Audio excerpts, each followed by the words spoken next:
할렐루야. 저는 영등포 중앙교회에서 기획행정을 맡고 있는 김성주 목사입니다.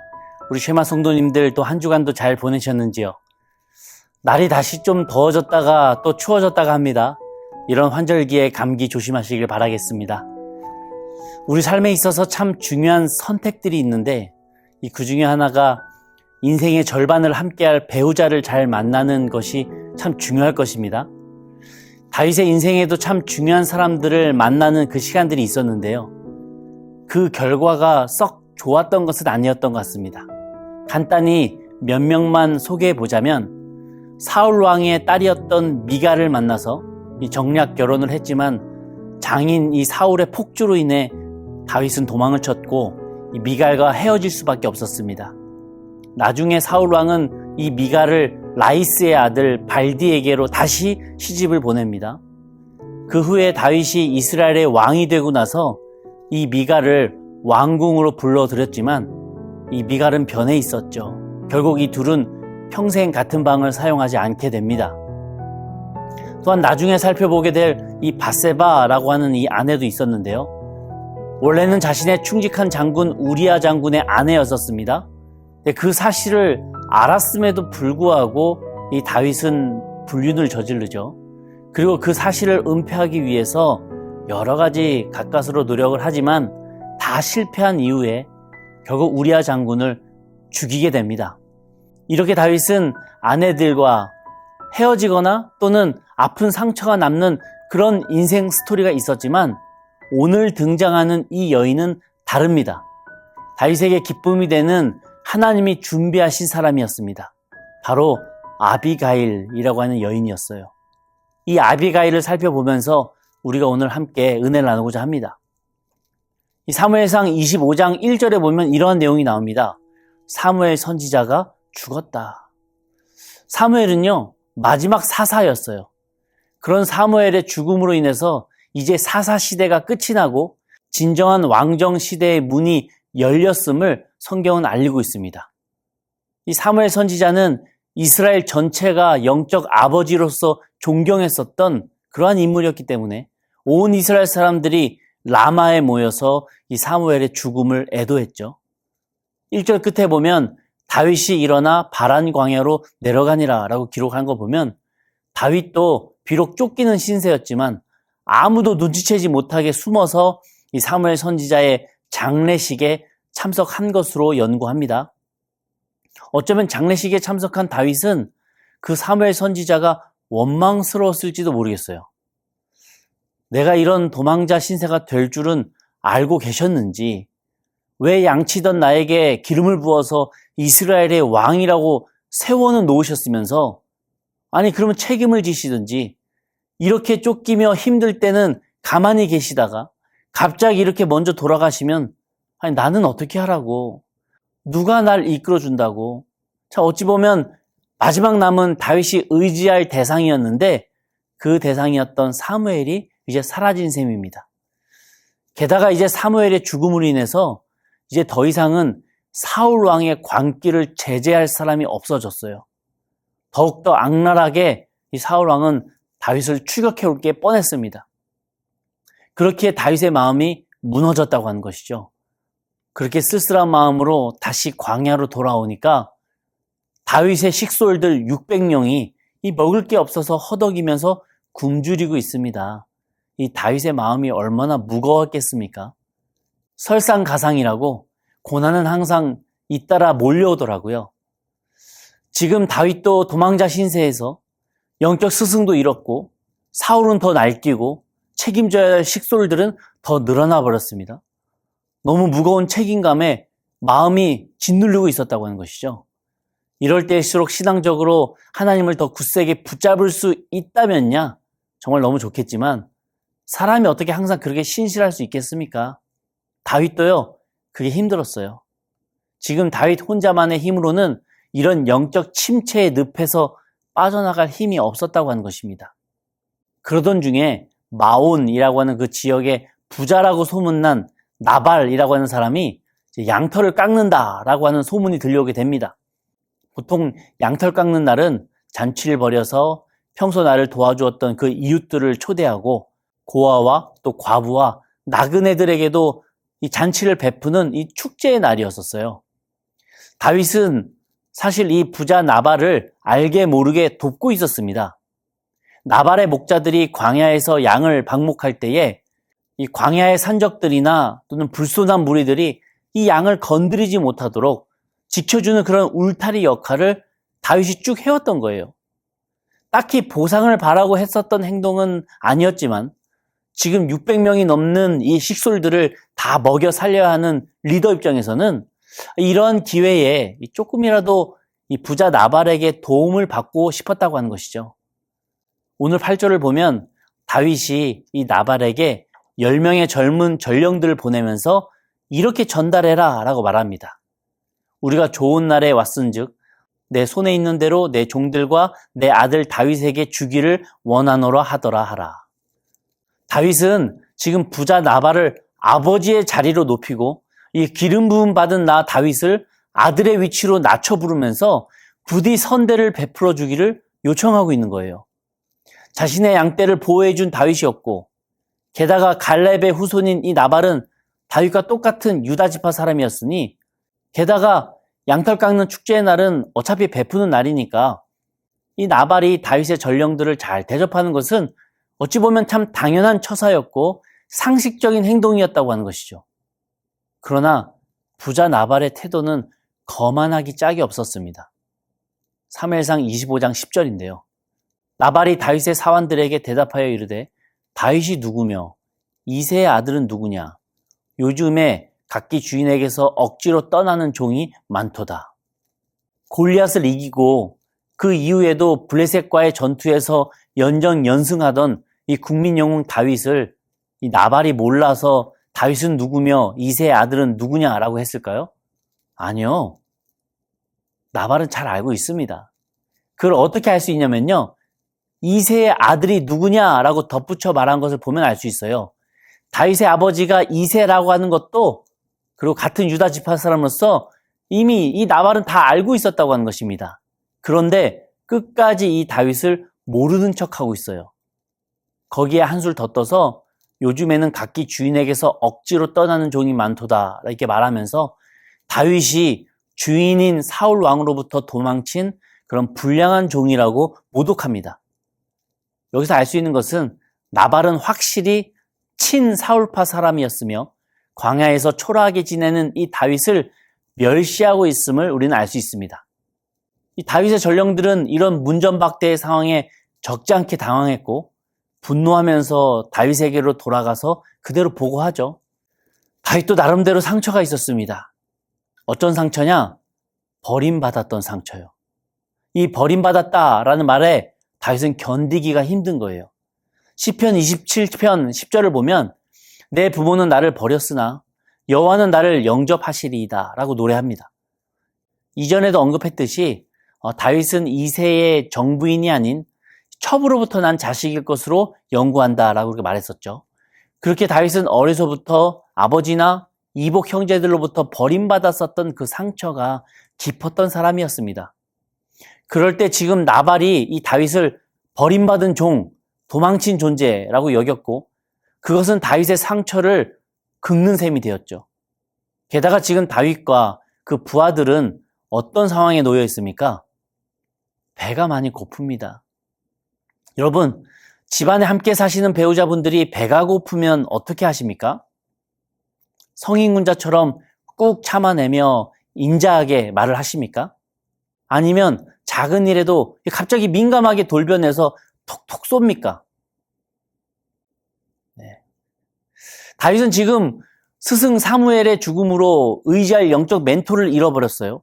게다가 나발이 자신을 종 취급하고 무시하며 이 마음의 상처까지 건드렸는데 심지어 배까지 고픕니다. 이 분노로 이성을 잃어버렸어요. 그런 다윗이 부하 600명 가운데 400명을 이끌고 진군합니다. 22절을 보면요. 나발에 속한 모든 남자들, 즉 그 마온 성읍에 있는 남자들을 싹 쓸어버릴 계획을 하고 있다고 말해요. 이런 모습 어디선가 본 듯한 장면이지 않습니까? 이전에 그일라 성 안에 다윗이 있다고 하니까 이 그일라 성 전체를 다 포위해서 다 굶어 죽일 생각을 했었던 사울 왕이 저는 떠오르더라고요. 지금 칼을 든 다윗도 자신을 무시하고 상처를 준 이 나발에게만 보복하겠다고 하는 것이 아닙니다. 나발이 있는 그 마을 사람 전체까지도 다 도륙하려고 지금 눈이 돌았어요. 다윗이 괴물이 된 겁니다. 다윗 안에 있던 사울이 튀어나와 버렸습니다. 이전에는 그일라 사람들의 밀고와 배신에도 아무 말 없이 참고 뒤돌아섰던 그런 인자한 다윗이었는데 지금은 왜 이렇게 길길이 날뛰며 분노하는 이 두 얼굴의 사나이가 된 겁니까? 단순히 배가 고파서요? 영적인 스승이 돌아가셔서요? 아니면 내 상황이 너무나도 처참해서요? 아니요. 다윗은 하나님을 잃어버렸기 때문입니다. 절망 가운데 마음이 무너질 때에 거기에 함몰되어서 하나님을 찾을 생각조차도 못하고 있는 사람이 되었다고 하는 거예요. 고난 속에서 하나님을 찾지 않으니까요. 또 걱정 속에서 한 번도 하나님께 기도하지 않으니까요. 다윗이 사울이 됐습니다. 믿는 우리도 어렵고 힘든 상황 속에서 낙심이 되고 이 좌절이 되는 상황 속에서 만약 하나님을 찾을 생각을 하지 못하게 된다면 하나님을 모르는 사람과 전혀 다르지 않다고 하는 것이죠. 아니요, 오히려 더 악독한 사람이 될 수도 있다고 하는 것입니다. 이렇게 다윗과 사울은요, 정말 한 끗 차이였어요. 에베소서 4장 26절과 27절에 이렇게 기록합니다. 분을 내어도 죄를 짓지 말며 해가 지도록 분을 품지 말고 마귀에게 틈을 주지 말라. 여기서 분을 내어도 죄를 짓지 말며 이 부분을 영어 성경으로 보면 화가 난 상태에서 죄를 짓지 말라 이렇게 번역을 합니다. 화가 난 상태에서 말하고 행동하는 것이 이 죄가 될 수 있으니까 더욱더 조심해야 된다라고 하는 의미죠. 혹시 우리 쉐마 성도님들 가운데 이 다윗처럼 억울하게 오해를 받고 무시당한 것 같고 내 상처가 욱신거리는 그런 아픔을 겪게 되실 때 내가 할 수 있는 그 보복을 생각하며 정말 그것을 실행해 본 그런 경험이 있으십니까? 만약 있으시다면 그 결과가 어떠셨나요? 로마서 12장 19절의 내용처럼 너희가 친히 원수 갚지 말고 하나님의 진노하심에 맡기라. 기록되었을 때 원수 갚는 것은 내게 있으니 내가 갚으리라. 라고 주님께서 말씀하지 않으셨습니까? 공평하신 하나님께서요. 그 사람의 잘못의 그 몫은 그 사람이 받게 하실 것이고 반면 내가 잘못한 부분이 또 있다면 회개할 수밖에 없게끔 하실 거예요. 억울한 일 앞에서 내 안에 괴수가 튀어나오려고 할 때 그 괴수를 우리가 잠재울 수 있어야 합니다. 하나님은 다윗을 사랑하셔서 그 괴물을 진정시킬 수 있는 그 사람을 한 명 보내시는데요. 그 사람은 다윗의 부하도 아니었고 나발도 아니었습니다. 그렇다고 선지자도 아니었고요. 아무도 생각하지 못했던 이 뜻밖의 삼자였던 나발의 아내 아비가일이었다고 하는 것이죠. 다윗이 군사 400명과 함께 온다는 그 소식이 나발이 아니라 그의 아내 아비가일의 귀에 들어가게 됩니다. 그러면서 이 아비가일의 종이 말하기를 이 다윗이 그동안 주인 나발의 양들을 또 그 목동들을 얼마나 잘 보호해 주었고 우리에게 얼마나 큰 도움을 주었었는지 알려줘요. 그리고 주인 나발이 며칠 전에 이 다윗의 전령들에게 얼마나 무례하게 행하며 다윗을 모독했었는지도 아비가일에게 알려줍니다.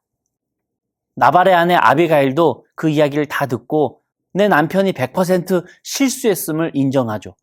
그리고 그 즉시 다윗의 부하들이 넉넉히 먹고도 남을 수 있는 그 음식을 준비하기 시작합니다. 축제가 코앞에 있었기 때문에 음식 마련에는 큰 어려움은 없었을 거예요. 그렇게 최대한 빨리 준비한 이후에 수레에다가 그 음식을 다 실어서 하인들 편에 먼저 보냅니다. 그리고 그 이후에 자신도 직접 그 뒤를 따라 나서죠. 19절에 나를 앞서가라. 나는 너희 뒤에 가리라 라고 기록했지만 나를 앞서에 해당되는 히브리어 원어 뜻은 내 면전에서 라고 하는 의미였습니다. 즉 거의 같이 간 거예요. 음식을 실은 나귀들을 면전에 앞장 세워서 갔다라고 하는 것이죠. 저는 이 아비가일이 음식과 함께 직접 가는 그 선택을 볼 때에 이 위기 앞에서 참 지혜로운 여인이다라는 것을 알 수 있었습니다. 이 웬만한 사람이라면요. 음식과 하인들을 먼저 보내고 본인은 무서워서 집에 앉아서 그 소식을 기다릴 법합니다. 그런데 이 아비가일은요. 갑작스럽더라도, 무섭더라도, 당황스럽더라도 자신이 직접 가요. 지금 내가 누구를 만나서 내가 직접 누구에게 말해야 될지 이 아비가일은 정확히 알고 있었기 때문입니다. 23절에 보면 아비가일은 다윗을 보자마자 급히 나귀에서 내려서 엎드려 얼굴을 땅에 대었다라고 기록을 합니다. 그리고 다윗을 내 주여라고 높이고 자신을 여종이라고 낮춥니다. 다윗이 나발에게 자신을 아들이라고 낮추었던 그 행동을 이 아비가일이 똑같이 자신을 여종이라고 낮추면서 저도 당신의 그 힘든 마음을 공감합니다 라고 위로하고 있는 거예요. 이처럼 무슨 말을 하는가도 참 중요하지만 또 중요한 것이 있다면 어떻게 말하느냐도 정말 중요한 것 같습니다. 아비가일은 겸손 가득한 태도로 말하면서 다윗의 분노를 잠재우기 시작합니다. 여러분, 우리가 화가 난 배우자를 누그러뜨리는 방법을 우리가 여기서 배울 수 있어요. 아주 성경적인 방법이죠. 제가 마음대로 생각해서 말하는 것이 아닙니다. 주인님이라고 말하며 얼굴을 땅에 대고 엎드려서 제가 종입니다. 노여움 푸시옵소서. 이렇게 나를 한없이 낮추는 그 겸손으로 한번 대화를 시도해 보시기 바랍니다. 이건 100% 성경 인물이 했었던 방법이에요. 바로 아비가일이 했던 방법이죠. 그러니 분명 하나님께서도 역사하십니다. 제가 해보니까 역사하시더라고요. 스승 사무엘의 죽음과 이 졸부 나발의 무시 앞에서 분노하며 이성을 잃어버린 다윗에게 하나님께서 이 아비가일이라고 하는 여인을 통해 말씀하고 계셨던 겁니다. 25절인데요. 원하옵나니 내 주는 이 불량한 사람 나발을 개의치 마옵소서. 그의 이름이 그에게 적당하니 그의 이름이 나발이라. 그는 미련한 자이니이다. 여종은 내 주께서 보내신 소년들을 보지 못하였나이다. 그의 이름이 그에게 적당하니 라고 이렇게 표현을 하고 있는데 나발 이름의 뜻은 어리석은 자, 바보라고 하는 의미입니다. 나발은 원래 이렇게 미련한 자니까 크게 상종하지 마십시오. 이렇게 아비가일이 말하고 있는 거예요. 그리고 저는 당신이 보낸 그 소년들, 사환들을 못 봤었습니다. 죄송합니다. 라고 말하고 있는 거죠. 그리고 29절 끝부분에 이렇게 말합니다. 내 주 되시는 다윗의 생명을 하나님께서 보호하시고 그 원수들은 물매 던지듯 던져질 것입니다. 여기서 아비가일이 물매라고 하는 단어를 특별히 선택한 이유는 다윗이 젊은 시절 골리앗을 쓰러뜨릴 때 그 물매를 던졌던 것 저 알고 있습니다. 이걸 돌려서 지금 공감하며 칭찬하고 있는 거예요. 이렇게 오늘 성경 25장에 등장하는 다윗 주변에 있는 사람들 가운데 처음으로 하나님의 뜻을 전하는 사람이 바로 아비가일이었어요. 다윗이 하나님의 뜻을 찾지 못하고 마치 사울 왕처럼 자기 뜻대로 내 상처 앞에서 내 혈기대로 행동하게 될 때에 옆에서 하나님의 뜻을 되짚어주고 방법을 되잡아주는 사람이 유일하게 아비가일 한 명뿐이었다고 하는 것입니다. 우리도 살아가면서 이 나발 같은 무례한 사람들을 수없이 만나게 됩니다. 갑자기 난폭운전으로 내 앞에 끼어드는 그런 운전자나 너무 심하게 까다로운 손님이나 나를 무시하고 하대하는 직장 상사나 나를 깔보고 욕하는 동료나 이렇게 많은 나발가도 같은 사람들을 원튼 원치 않든 만날 수밖에 없다고 하는 것이죠. 목사인 저도 욱하며 또 참지 못하고 상처 줄 수 있는 말을 할까 생각될 때도 있어요. 그러나 우리가 여기서 꼭 기억해야 될 것은요. 내가 상처받고 스트레스 받는 그때에 내가 어떤 모습의 사람이 되냐에 따라서 내 인격의 크기가 결정된다고 하는 겁니다. 그때 내 그릇의 크기가 만들어지더라고요. 우린 그걸 기억할 수 있어야 됩니다. 내 삶에 마주하는 모든 나발들 때문에 같이 화내고 같이 싸우고 같이 부글부글하면 나도 나발 같은 수준의 사람임을 나 스스로 증명하고 있는 셈이 됩니다. 그래서 잠언 16장 32절에서는 노하기를 더디하는 사람은 용사보다 낫다. 이게 기록하지 않습니까? 다윗은 아비가일의 그 지혜로운 행동과 조언으로 영적인 분별력을 다시 되찾았습니다. 다윗이 직접 나서지 않더라도 이 나발은 열흘 뒤에 바로 죽었어요. 성경은 그가 죽은 이유를 굳이 밝히고 있지는 않지만 어떤 학자들은 쇼크로 인한 심장 질환이었을 것이다 라고 연구하기도 합니다. 그러나 가장 유력한 연구는 사울 왕의 오해로 암살당했을 것이다 라고 연구하죠. 다윗이 진군을 했는데 그 진군을 멈추고 이 나발과의 관계가 다시 평화로워졌음을 보게 될 때에 사울이 판단하기에는 이 나발이 나를 배신하고 다윗 쪽으로 붙었구나 라고 여겼다는 거죠. 그래서 바로 암살자를 보내 제거했다는 것입니다. 참 사울스러운 행동 아닙니까? 다윗은 자신이 영적으로 무너졌을 때 날 타이르며 신앙적으로 바른 길로 인도하는 이 여성을 처음으로 만났습니다. 그렇게 딱 한 번 봤던 아비가일이라고 하는 그 여성에게 다윗은 꽤나 깊은 인상을 받았던 것 같아요. 왜냐하면요, 나발이 죽었다라고 하는 그 소식을 듣자마자 이 과부가 된 아비가일에게 자신의 아내가 되어줄 것을 요청한 것을 보면 우리는 알 수 있죠. 이 과부가 된 아비가일은 다윗의 그 혼인 요청이 들어왔을 때에 그 즉시 일어나서 나귀를 타고 다윗에게로 갑니다. 왜요? 지금은 좀 볼품없는 도망자 다윗이라 할지라도 훗날 왕이 될 것을 한치의 의심도 하지 않았고 하나님께서 다윗과 함께 하심을 이 아비가일은 보았기 때문입니다. 그렇게 다윗을 돕는 배필로서 옆에서 함께하고 싶었다라고 하는 것이죠.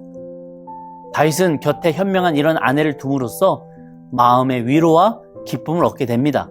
그래서 아비가일의 이름의 뜻이 기쁨의 근원이에요. 어젯밤에 저희 아내에게 물어봤어요. 여보, 내가 죄를 짓고 실도하다가 나발처럼 죽게 되면 당신은 바로 재혼할 수 있어요? 아니면 최소한 한 3년간 매일같이 울면서 슬퍼할 거예요? 그랬더니 저희 아내는 재혼이 하나님의 뜻이면 순종해야죠 라고 말하더라고요. 내 상처 때문에 때때로 하나님을 내가 바라보지 못하고 내 안에 가라앉았었던 그 거친 본성이 흙탕물처럼 떠오를 때가 있어요. 그 순간 내가 날 제어하지 못하고 하나님을 바라보지 못하니까 하나님께서 붙여주시는 주변 사람을 통해서 우리가 다시 하나님을 바라볼 수 있는 은혜가 있기를 기도하겠습니다. 또한 내가 아비가일과도 같은 주의 자녀가 되어서 심적으로 무너지고 갈 길을 헤매는 주의 자녀들에게 영적으로 힘이 되어주고 또 자연스럽게 그 하나님을 다시 바라볼 수 있도록 방향을 잡아줄 수 있는 우리 쉐마 성도님들 되시기를 기도하겠습니다. 한 주간도 그런 주님과 동행하시는 주의 자녀 되시기를 바라겠습니다.